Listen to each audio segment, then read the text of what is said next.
Watching Car Nitty. My name is Mizan, and today I've got the second car out of Sauer's BMW collection.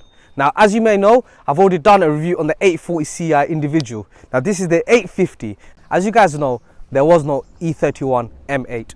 BMW just didn't create one, but there was a prototype, and that's a one-of-one car.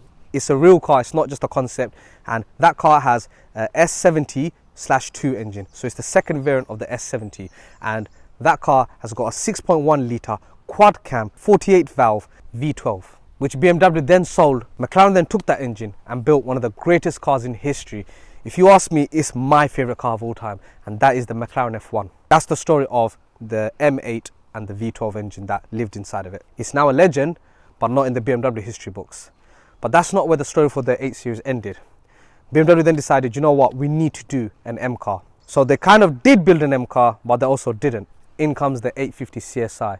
Now, that car doesn't wear an M badge. It's not considered as an M car, but anyone who knows anything about cars will tell you it's an M car. The main thing is the suspension, the engine, it's all M. I mean, the engine alone was bored up to 5.7 litres. Only 160 right-hand drive examples were ever built, and that's the story of the BMW M8 and the V12. And obviously this is the normal 850i, and later it was replaced with the 850 Ci, which is in the facelift. That's got a 5.4 litre V12, whereas this is just a 5 litre. We've talked a lot about M cars and V12s, and I bet you're thinking this car is going to be seriously powerful. Would you believe me if I told you that this car produces 296 brake horsepower and 450 Newton meters of torque from a naturally aspirated 5 litre V12? Now, I'm not kidding when I say those numbers. That's the same figures that you can expect from a modern Mark 7 Golf R. And that's got a 2 litre turbocharged engine. So you might think that this car is slow, but let's not forget that this car was actually designed and built in the 80s. Yes, it's a 90s car, but it was born in the 89, so you have to think of it as that era. When this car was facelifted to the 850 Ci from the 850i, the engine went from the M70 to the M73, and displacement was increased from 5 litre to 5.4, and with that you got more torque and more brake horsepower. We've got a 6-speed manual mated to a naturally aspirated V12, which honestly is an absolute dream. And the other thing about this car is, because it's an early version, it's got a 3:1:5 ratio open diff, whereas the later cars came with a 2:93 ratio diff, which means that this is the more desirable open diff if you're going to get one. How does this happen again, man? In terms of price, the CSI, which sits at the top of the ladder, will cost you around £60,000 with 140,000 miles on the clock. Why do I say that? Because there's only one on sale right now, and that's the mileage and price. Then you've also got the 850 and the 840. Now, the 840 is the entry-level car in this engine choice, at least in the UK. As I mentioned in the other video, there's a rumoured 830, but we never got one in the UK, so I can't comment on that. Very little is known about also online. An 840 can cost you as little as £10,000. There are some on sale right now for £10,000, but you can expect a lot of work needs to be done. They might have full service history, but mileage may be low, it may be high. But just be prepared to spend money when it comes to working on the car. Whereas an 850 on the other hand, the minimum for a raggedy one is going to cost you at least 25 grand in my opinion. Yes, it might give you full service history. It might not be as high as this one. This one's got 155,000 miles, but expect to pay money on maintenance. In terms of modifications, this is obviously a car that you're not really going to want to modify too wildly, so it's not. But the main thing about this car is it was actually a barn find, and the owner literally restored it from a car that was just sat there for a long time. But it has had some subtle modifications, which I'm going to talk about now. It's got the sports mirrors, which look better, but they're less functional and you can see less stuff, but hey, looks over function, right? Then it's got the sports lip and sports rear diffuser. Then on top of that, the wheels have been changed to implement the throwing star BMW wheels, and that's about it. It's all very OEM plus, very minimal, but it just makes the car look a little more aggressive. Now, without further ado, we're now going to hit the road, meet Sauer again, and see what the V12's like.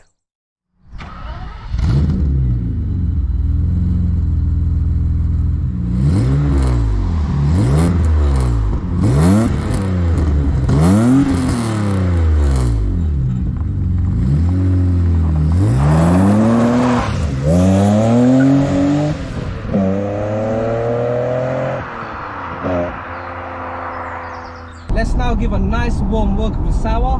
This is Sauer's second appearance on the channel. Thank you for coming down. Thanks, Mizan, for having me on your channel again. You're very welcome. It should be me thanking you because of you we're getting some great content on the channel, these old school BMWs, and I can't wait to get a V10 next or something. You know, you've given me a V8, you've now given me a V12, isn't it? You never know, you might have a V10 soon. That's what I'm saying. I'm very excited. Tell me the story about this car, because this isn't just a V12 that you bought and you've just driven it around. Yeah. You bought it literally abandoned, isn't it, in a way? Yeah, this was literally a barn find, if you want to say. You say barn, but it wasn't even in a barn. It was no, yeah, it wasn't even a barn. It was actually outside on the grass. in the grass, in the bushes. Where, yeah, it was. And literally moss, algae, that it made its home in this car. Correct. Yeah, I think it sat around for about 8 to 9 years, I would say. What? 8 to 9 years. And the engine was still fine. It started first up, boom, straight. The battery wasn't even flat. The battery was flat. Okay. Obviously, it wasn't the healthiest of engine at the time. Yeah. But it started straight. Okay, wow. That's obviously a testament to the car, and you know that you're in for a treat in terms of this is worth the repair, isn't it? Yeah, definitely. So how did it end up abandoned for 9 years? Well, it does have a lot of story behind this car. So the previous owner was a doctor. His name was Dr. Katz. That's, I'm guessing, why it's got the private reg on the car. Correct. So I kind of left the number plate on As a homage. Yeah, and obviously because it's a bit of a sentimental to myself. Well, to kind of give you a tribute to himself as well. Because what happened was the car was owned by himself, I think, about 10 years as well. Right. So he done quite a bit of work with a gentleman called Chris Burton, right, who was at the time, obviously, he was the E31 specialist, and he used to service and maintain the car. And the doctor became ill over time, and he decided to get rid of the car. So Chris Burton, the specialist, said, considering I know your car and I know what this car is about, I'll buy it off you. Yeah. He bought it and he just literally left it to kind of rot, you know. For 9 years. For 9 years. So he's the one that made it rot. Yeah, he kind of, because obviously he's a mechanic, he deals with 8 Series every day. Yeah, so he just forgot about it, just stopped caring about that's it. That's it. And I went to see him as a friend of mine recommended 840 to go and buy off him, which had, you know, it was owned by one of the princes, and only had one owner on it. So I was very keen to go and buy that car. But when I went to see that car, I came across this. Yeah. And I said, why, who wouldn't love a V12 Exactly, manual? exactly. I know this is not a CSI, but still. It's the next best thing. It's the next best thing. Since then, I've took the car on. Chris has then rebuilt the whole engine. Yeah.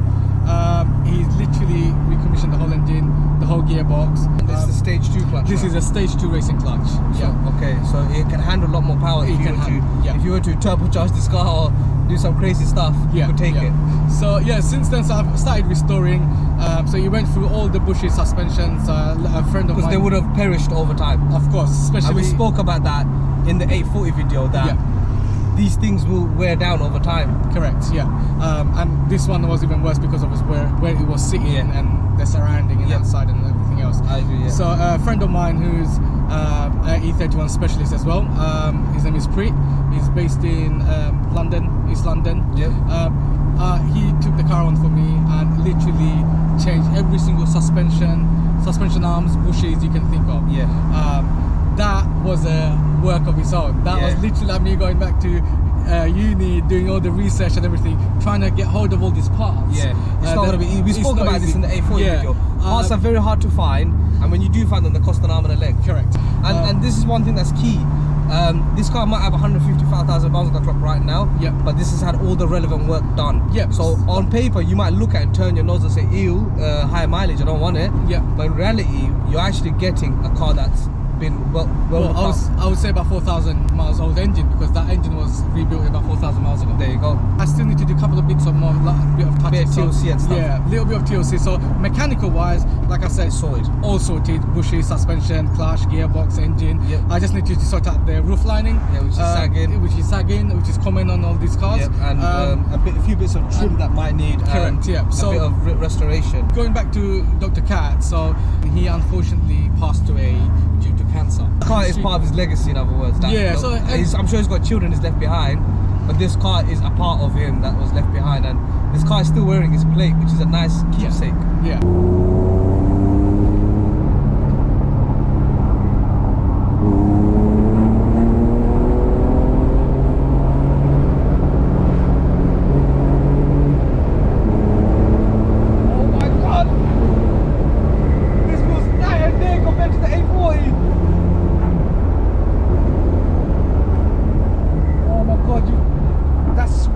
V12.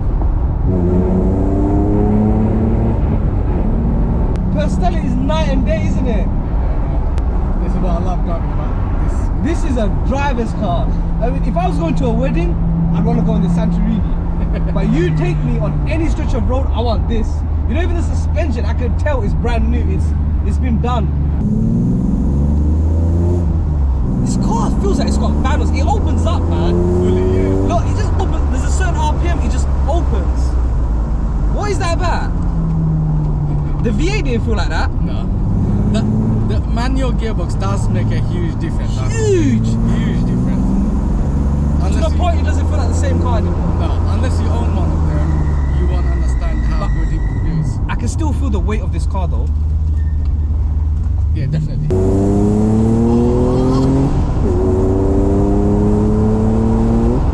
I can smell your clutch. Yeah. I can smell it. You've been enjoying this. Trust me, I haven't given it that handle. Yeah, and the roads are just perfect. These roads are perfect, aren't they?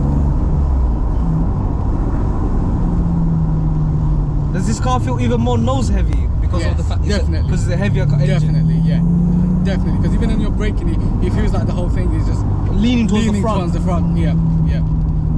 Like I don't usually go crazy with my cars, man. Yeah. But today, no, I completely understand. The thing about this car is, right? We talked about numbers. I mean, similar to a Golf R. yeah. Wait, you have to enjoy this. You have to enjoy it.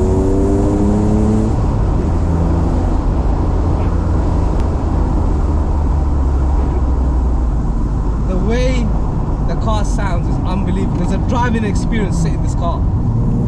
And as I mentioned, it's the same power as a Golf R, but the Golf R is going to be faster because it's going to be a lighter car. Yeah. But it's not about the speed as such, it's the experience. Experience, definitely. This car is a time machine. It just takes you back to the 90s.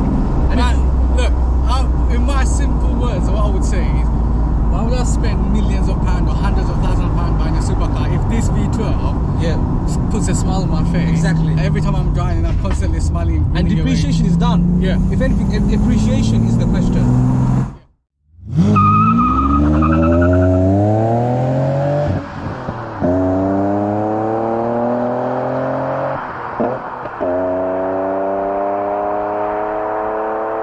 So I'm now in the A50 and what an experience this is with the V12 and the manual gearbox. The clutch it's actually quite heavy, but the biting point is quite easily achieved. And the gearbox is so tight, isn't it? It really goes into gear. And the steering is nice and weighted. I like, you know what, the steering wheel does feel a lot more better than the steering wheel you get in the A40. And it's got a thinner rim. Yeah. So with a thinner rim, you can almost feel the road a bit more, isn't it? Yeah, definitely. So now I'm actually really liking this already straight off the bat. But yeah, back to what original problems with the E31, and they are stuff like the small wing mirrors. They are ridiculously tiny. I can't see anything outside of them. Just for the looks. Yeah, and then the B pillar is humongous. At least there's no C pillar because obviously it's a frameless car. So I can't really give a full in-depth in regards to I feel this way because I'm sort of half familiar with it. But I do love the fact that my left foot is doing some work. I do love the feeling that I am actually earning this right to drive this vehicle, you know? This car feels special, but in a different way to the 840. The 840 felt special because of the colour and the interior and everything about it. This feels special because I can't put into words what this car feels like. Send it. Not yet. I will. But I just want to enjoy the feeling of a V12 because previously to this, I've driven a V12, but it was a Rolls-Royce Ghost. And a Rolls-Royce V12 is calibrated for smoothness, refinement. Yeah. So this car, there's an experience, but it's a GT. So I just want to be doing GT stuff, you know? Yeah, driving around these country roads, just enjoying how it feels. Yeah. How is this car driving the city? It gets a bit annoying obviously because of I'm so used to the auto as my daily. Yeah. So I drive my daily, so. And it's quite stiff, isn't it? Yeah. So these roads are perfect. It is perfect. Perfect. The other thing I was going to say is that another reason why I'm going a bit slow is because you were driving like a maniac. And the brakes are piping hot right now. So they're already bad, guys. The 8 Series E31 come with very bad brakes from the get-go. So on top of that, when they're hot, even more reason why this car's not going to listen to me. So I'm taking it very easy for that reason. Like I said, steering is so precise. it's like carving butter. That's the perfect analogy I can think of.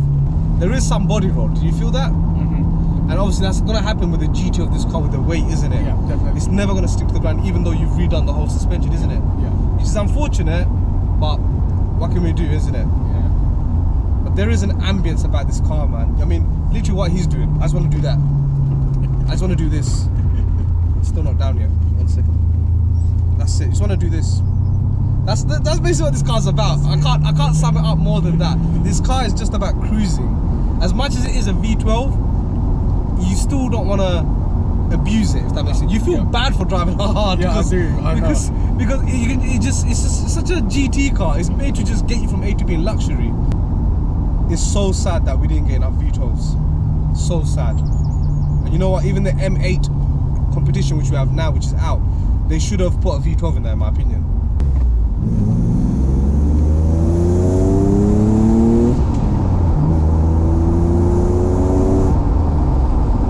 Wow. And the brakes are horrendous, as I've already said. To be in control of the car with that gearbox, this car is so daunting to drive. I mean, you make it look so easy on camera. I mean, I've driven a lot of cars on the channel, so believe me when I say I'm no stranger to jumping in a car for the first time and just taking it for a ride. Yeah. But there is so much with this.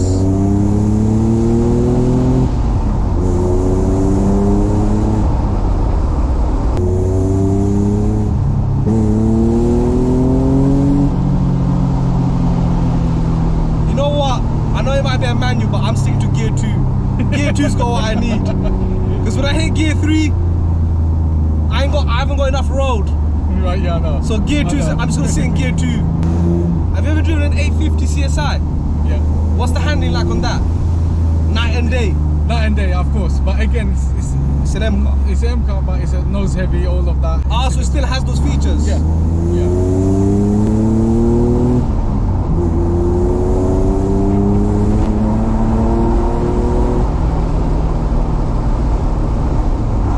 She just wants to go, isn't it? Yeah. Unfortunately, her brakes aren't good enough for me to keep it going. I mean, I've still got my foot on the brake. I'm still waiting. I don't know if the camera's picking up that squeak.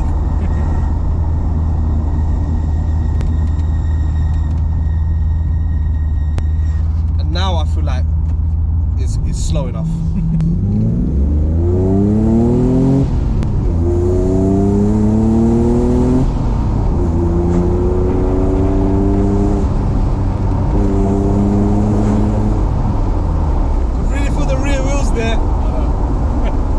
The thing about manual gearboxes, in an auto car, you're always in the right gear. With manual, you have to work for it. You have to work for it to be in the right. That's the fun of it. That's the fun. Yeah. You're looking at the revs, you're looking at the road ahead of you. There's so much thinking, so much process. And it also comes down to the fact that you know what your intention is with these cars when you're driving. A gearbox will not know. They'll go on based on speed and ratios. And especially when you talk about automatic car of this era, it's nowhere near ever going to be smart enough. But you know what? This car was built for these roads. Sunday, put your shades on. That's it. You know how in the morning people go for a jog? They put on a tracksuit, headband, sweatband, whatever you want to call it. Yep. There's some people that what they do, they grab the keys to this, go down the road, Yep. and they do this. That's what some people do. And I'm one of those people. And you are too. Because that's what this car is about. I can't believe how different the personality is between a manual and an auto, and a V12 and a V8.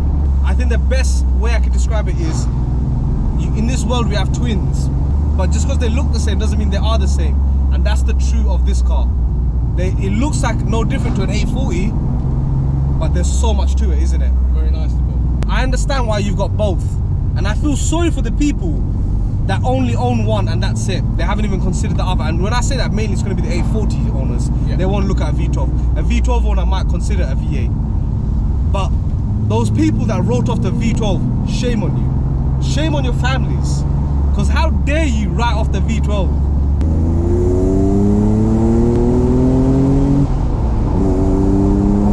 Look how early I'm braking. Look how early I am braking. That's how bad it earlier braked. You have to. Driving the 850 is an experience I'll remember until my dying breath. It's the first car I've ever driven that's not only older than me, but pairs a V12 with a manual in a normal road going car. I can't help but think, if this is what the regular V12 felt like, how is the CSI or the M8 that sat in BMW's museum, or even the McLaren F1 itself? The M70 block in this 850 served as a base to both those cars, and if the foundation felt so connected and pure, then I think I might drive off a cliff if I drive the others, as I don't think I can hand the keys back, and there isn't a better casket for my soul. I want to thank Sawa for saving this amazing machine and for bringing it back from the dead. I also want to offer my gratitude to Dr. Katz, as he kept this car alive, and may it offer him eternal peace that it is still breathing today. May God strike down the person that ever takes his name off the registration plate and damn them to hell. Thanks for watching. Do remember to like, comment, share and subscribe if you haven't already, and we'll see you soon. Until next time, take care.